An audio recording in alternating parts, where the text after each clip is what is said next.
सभी मित्रों का आज की कक्षा में एक बार पुनः स्वागत है। आज की कक्षा में हम महाकवि सूरदास कृत एवं आचार्य रामचंद्र शुक्ल द्वारा संपादित भ्रमर गीत सार के पद संख्या 8, 9 एवं 10 का अध्ययन करेंगे। पद का अध्ययन करते समय सर्वप्रथम हम पद का वाचन एवं कठिन शब्दों के अर्थ जानेंगे, तदुपरांत व्याख्या करेंगे। सूरदासकृत भ्रमर गीत सार सूर सागर का ही एक अंश है। भ्रमर गीत में उद्धव गोपी संवाद के माध्यम से निर्गुण का खंडन व सगुण का मंडन किया गया है। सूर ने भ्रमर को व्याज बनाकर गोपियों के माध्यम से उनकी वाग्विदग्धता एवं भावुकता का परिचय दिया है। अब हम आरंभ करते हैं पद संख्या 8। उद्धव बेग ही ब्रज जाहु, सुरति संदेश सुनाए मेटो, बल्लभिन को दाहु, काम पावक तूल मैतन, बिरह श्वास समीर, भसम नाही न होन पावत, लोचनन के नीर। अजो लो यही भाति वह, कछुक सजग शरीर, इते पर बिनु समाधाने, क्यों धरै तिय धीर। कहो कहा बनाए तुमसो, सखा साधु प्रवीण, सूर सुमति विचार ये क्यों, जिए जल बिनु मीन। कठिन शब्दार्थ। उद्धव, उद्धव जी। बेगी माने शीघ्रता पूर्वक। ब्रज जाहु, जाहु माने जाइए। सुरति संदेश, सुरति माने प्रेम का, संदेश माने संदेशा। बल्लभिन बल्लभाओं अर्थात गोपियों को। दाहु वियोग की जलन। काम पावक, पावक माने अग्नि, काम माने काम भावना यानी कामाग्नि। तूलमय तन, तूलमय तन, तन माने शरीर, रुई के समान कोमल शरीर। श्वास समीर, सांस रूपी हवा। लोच नन के नीर, नेत्रों से बहने वाले आंसू। अजो लो, आज तक, वह है, होगा। सजग अर्थात चैतन्य। इते पर, इतने पर। समाधाने सांत्वना। तिय गोपियाँ या स्त्रियाँ। धीर धैर्य। साधु सज्जन। प्रवीण माने चतुर। सुमति माने सुंदर बुद्धि, सुंदर मति अर्थात बुद्धि। मीन माने मछली। श्री कृष्ण उद्धव से अनुरोध कर रहे हैं कि वे शीघ्र ही ब्रज जाएं और विरह से व्याकुल गोपियों को उनका संदेश देकर शांत करें। उद्धव बेग ही ब्रज जाहु, हे उद्धव आप शीघ्रता पूर्वक ब्रज की ओर प्रस्थान कीजिए, ब्रज में जाइए। सुरति संदेश सुनाए मेटो, बल्लभन को दाहु, और मेरे प्रेम का संदेश वहाँ गोपियों को सुना करके, मेटो माने नष्ट करो। उन गोपियों के जो वियोग के कारण शरीर जल रहा है, उस जलन को शांत कीजिए। अर्थात कहने का तात्पर्य है, हे उद्धव जी आप शीघ्रता पूर्वक ब्रज जाइए और वे गोपियाँ जो वियोग की ज्वाला में जल रही हैं, उनको मेरे प्रेम का संदेश दे करके उनके दुख और जलन को समाप्त की। काम पावक तूल मैतन, बिरह श्वास समीर, भसम नाहि न होन पावत, लोचनन के नीर। कृष्ण के वियोग से जो वियोग उत्पन्न हुआ है, उसमें कामाग्नि उनके रुई के समान कोमल शरीर को बुरी तरह से जला रही है और विरह की अधिकता के कारण जो श्वास निकल रहा है वो भी बहुत अधिक गर्म है, जो कि गर्म हवा उनकी उस ज्वाला को और अधिक भड़का रही है। इतनी ज्वालाओं से घिरी हुई गोपियों का शरीर, इतने पर भी भस्म नाही न होन पावत, भस्म नहीं हो पा रहा है, क्योंकि लोचनन के नीर, क्योंकि उनकी नेत्रों से जो जल बह रहा है वो उस दाहकता को शमित करने में समर्थ है। आज लो यही भांति वह है कछुक सजग शरीर। वो कहते हैं आज भी गोपियों का यह जो शरीर है थोड़ा बहुत सजग है, अर्थात चैतन्य है। यद्यपि वियोग के कारण व्यथित है, वो निरंतर जल रही है वियोग के दुख में, लेकिन उनके हृदय में जो प्रेम है, जो आंखों के माध्यम से प्रेम बह रहा है, उसके कारण उनका शरीर आज भी कुछ हद तक सजग है। इसीलिए कृष्ण जी कहते हैं कि हे उद्धव, मैं आपसे अनुरोध करता हूँ कि आप शीघ्र ही ब्रज में जाएं और वहाँ पर गोपियों को जाकर धैर्य बंधाएं। इते पर बिनु समाधाने क्यों धरैतिय धीर। बोले यदि समय रहते उन गोपियों को सांत्वना नहीं दी जाएगी, उन्हें समझाया नहीं जाएगा, तो क्यों धैर्य धीर, वे स्त्रियां भला धैर्य कैसे धारण कर पाएंगी। कहो कहा बनाए तुमसो सखा साधु प्रवीण। हे मित्र, अब मैं तुमसे अपनी बात किस प्रकार कहूँ। आप स्वयं साधु स्वभाव के हैं, प्रवीण बहुत अधिक चतुर हैं, इसलिए आप मेरे मन की बातों को भली प्रकार समझ रहे हैं। सूर सुमति विचार ये क्यों, जिए जल बिनु मीन। जैसे जल के बिना मछली जीवित नहीं रह पाती है, उसी प्रकार मेरे दर्शन के अभाव में मुझे देखे बिना गोपियां भी जीवित नहीं रह पाएंगी। इस बात से मैं भली भांति परिचित हूँ। इसीलिए हे उद्धव, मैं आपको बार बार शीघ्रता पूर्वक ब्रज जाकर गोपियों को सांत्वना और प्रेम का संदेश देने के लिए कह रहा हूँ। विशेष निश्चित रूप से कृष्ण के वियोग में गोपियाँ जलबिन मछली की तरह तड़प रही हैं और कृष्ण के वियोग में, कृष्ण के दर्शनों के अभाव में वे बहुत अधिक व्याकुल हैं, बहुत अधिक परेशान हैं। काम पावक में रूपक है। रूपक कैसे? काम रूपी पावक यदि हम देखते हैं तो वहाँ पर रूपक अलंकार हो जाएगा। श्वास समीर, श्वास रूपी समीर, रूपी इसमें छिपा हुआ है। इसी तरह से काम पावक, काम रूपी पावक, रूपी इसमें भी छिपा हुआ है। तूल मैतन में भी रूपक है। जहाँ पर रूपी शब्द बोलने पर छिपा हुआ सा प्रतीत होता है, वहाँ पर रूपक अलंकार होता है। ये इसकी सरल पहचान है। सखा साधु प्रवीण में व्यंजना दिखाई दे रही है। व्यंजना अर्थात उद्धव पर व्यंग किया गया है। कृष्ण उद्धव पर व्यंग करते हैं कि सखा आप तो बहुत अधिक चतुर हैं। तो यहाँ पर व्यंजना है, अभिधा, लक्षणा और व्यंजना। इन तीनों से आप सभी निश्चित रूप से परिचित ही होंगे। प्रस्तुत पद में ब्रजभाषा का सौंदर्य दिखाई दे रहा है। वियोग श्रृंगार का सुंदर उदाहरण है। यह माधुर्य गुण भी यहाँ पर दिखाई दे रहा है। जहाँ पर श्रृंगार होता है, भक्ति होती है, वहाँ पर उसका गुण माधुर्य होता है। यह राग नट में गेय पद है। पद संख्या 8। पथिक संदेशो कहियो जाए, आवेंगे हम दोनों भैया, मैया जनी अकुलाए। याको विलग बहुत हम मान्यो, जो कही कटपठे धाय। कहलो कीर्ति मानिए तुम्हरी, बड़ो कियो पय पाए। कहियो जाए नंद बबासों, अरु गही पकड़ियो पाए। दो दुखी होन नहीं पावही, धूमरी धौरी गाय। यद्यपि मथुरा विभव बहुत है, तुम बिनु कछु न सुहाय। सूरदास ब्रजवासी लोगन, भेटत हृदय जुड़ाए। कठिन शब्द। पथिक माने राहगीर, यात्री। संदेशो संदेशा। जनि माने मत। अकुलाय व्याकुल। विलग बुरा मानना। धाय धाय माँ। कीर्ति माने यश। पय प्याय।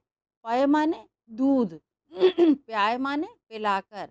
गही माने पकड़कर। पाय माने पैर। धूमरी काली। धौरी सफ़ेद गैयाओं के नाम है। विभव वैभव। सुहाय अच्छा लगना। जुड़ाए प्रसन्न होना, शांति पाना। यानी उद्धव से अनुरोध करते हुए कृष्ण कहते हैं कि तुम शीघ्रता पूर्वक ब्रज में जाकर माता यशोदा और नंद बाबा से हमारा संदेशा कहना, क्योंकि भले ही हम यहाँ पर वैभवशाली मथुरा नगरी में रह रहे हैं, लेकिन मैया हमें अपना ब्रज भूलता नहीं है। यशोदा ने देवकी को संदेश भी भेजा था, संदेशो देवकी सो कहियो, हों तो धाय तिहारे सुत की कृपा करत ही रही हो। यानी यशोदा माता भी देवकी को संदेशा भेजती हैं। इन पंक्तियों में यशोदा ने स्वयं को कृष्ण की धाय कहा था। इसी की ओर संभवतः कृष्ण संकेत करते हैं और कहते हैं कि जाकर के मेरी मैया से कहना कि वे अपने आप को धाय कह रही हैं। अरे वो तो मेरी जननी है। पथिक संदेशो कहियो जाए, आवेंगे हम दोनों भैया मैया जनी अकुलाए। कहते हैं, हे उद्धव जी, आप जाकर के संदेशा मेरी माँ और मेरे पिता नंद बाबा को जाकर दीजिएगा और कहिएगा कि हम दोनों भाई कृष्ण और बलराम शीघ्रता पूर्वक आएंगे। मैया जनी अकुलाए और माता यशोदा हमारे वियोग में व्याकुल न हो। याको विलग बहुत हम मान्यो, जो कही पठवो धाय। कृष्ण जी कहते हैं कि जो कही पठयो धाय, यानी जो आपने अपने आप को मेरी धाय माता कह के संबोधित किया है, याको विलग बहुत हम मान्यो, इस बात का हमने बहुत बुरा माना है। कहलो कीर्ति मानिए तुम्हारी, बड़ों कियो पय प्याय। बोले कहाँ तक आपकी कीर्ति का वर्णन करें, आपके यश का हम कहाँ तक वर्णन करें। आपने हमें दूध पिला करके बहुत प्यार से बड़ा किया है और उसके उपरांत भी आप अपने आप को हमारी जननी न कहकर धाय माँ कह रही हैं। इस बात ने हमें बहुत दुख दिया है। कहियो जाए नंद बाबा सो अरुगही पकड़ियो पाए, और वहाँ जाकर नंद बाबा के पैरों को पकड़कर उनसे प्रार्थना करना, उनसे कहना कि दो दुखी हो न पावई धूमरी धौरी गाय, कि हमारे वियोग में धूमरी और धौरी गैया दोनों दुखी होंगी, वे दोनों दुखी होने न पाए। आप उन दोनों गायों का विशेष ख्याल रखिएगा। यद्यपि मथुरा विभव बहुत है, तुम बिनु कुछ ना सुहाए। यद्यपि आप ठीक कहते हैं कि मथुरा में बहुत अधिक वैभव है, धन धान्य है, संपन्नता है, लेकिन आप दोनों के बिना यह वैभव बिल्कुल भी अच्छा नहीं लग रहा है। सूरदास ब्रजवासी लोगों ने भेंटत हृदय जुड़ाए। सूरदास जी कहते हैं कि नंद बाबा से कहना कि उनका हृदय, उनके पुत्र कृष्ण का हृदय तो ब्रजवासियों से मिलकर ही शांत होता है। उनके हृदय को तभी अच्छा लगता है जब ब्रजवासी उनके पास होते हैं। इस पद में हमें विशेष रूप से कृष्ण का ब्रज, ब्रजवासियों, नंद बाबा और यशोदा के प्रति प्रेम दिखाई देता है। साथ ही इसमें एक विशेष बात और दिखाई देती है कि जब मैया ये कहती है कि मैं तो तुम्हारी पालने वाली धाय माँ हूँ, तो यह सुनकर कृष्ण को बहुत बुरा लगता है कि वो अपने आप को धाय माँ क्यों कह रही हैं। कृष्ण को केवल गोप गोपियों की ही चिंता नहीं है, अपने माता यशोदा और नंद बाबा की ही चिंता नहीं है, बल्कि उन्हें अपनी गायों की भी चिंता है। वे नंद बाबा को संदेश भिजवाते हैं कि वे उनकी गायों का विशेष ख्याल रखें। इस पद में भी ब्रज भाषा का सौंदर्य दृष्टव्य है, माधुर्य गुण है और यह राग सारंग में गेय है। पद संख्या 10। नीके रहियो जसमती मैया, आवेंगे दिन 4-5 में हम हलदर दो भैया। जा दिन थे हम तुमते बिछुरे, काऊ न कहो कन्हैया। कबहु प्रार्थना कियो कलेवा, सांझ न पीनी धैया। बंसी बेनु संभार राखियो, और अबेर सबेरो। मति ले जाए चुराए राधिका, कछुक खिलौनो मेरो। कहियो जाए नंद बाबा सो, निपट निठुर जिय कीनो। सूर श्याम पहुँचाए मधुपुरी, बहुर संदेश न लीनो। नीके रहियो, नीके माने भली प्रकार से रहना। हलधर माने बलराम, बिछुरे दूर हुए। कलेवा माने प्रातःकालीन नाश्ता। पीनी माने पी, धैया थन से झूठती हुई धार।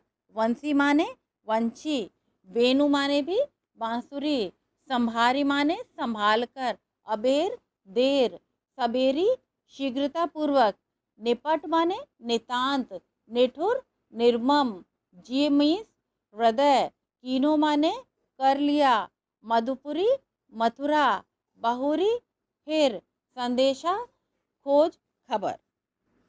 उद्धव को ब्रज भेजते समय कृष्ण उन्हें समझा रहे हैं कि तुम्हें वहाँ माता यशोदा के पास जाकर के क्या कहना है। नीके रहियो जसुमती मैया। वो कहते हैं कि आप उनसे मेरी तरफ से कहिएगा कि हे यशोदा माता, मेरे बिना भी आप कुशल क्षेम से रहें, भली प्रकार से रहें और आप हमारी चिंता बिल्कुल भी ना करें। आवेंगे दिन 4-5 में हम हलदर दो भैया। थोड़े दिनों के पश्चात 4-5 दिन में शीघ्रता पूर्वक ही मैं और बलदाऊ भैया दोनों ही आपके पास आएंगे। जा दिन ते हम तुमते बिछड़े काऊ न कहो कन्हैया।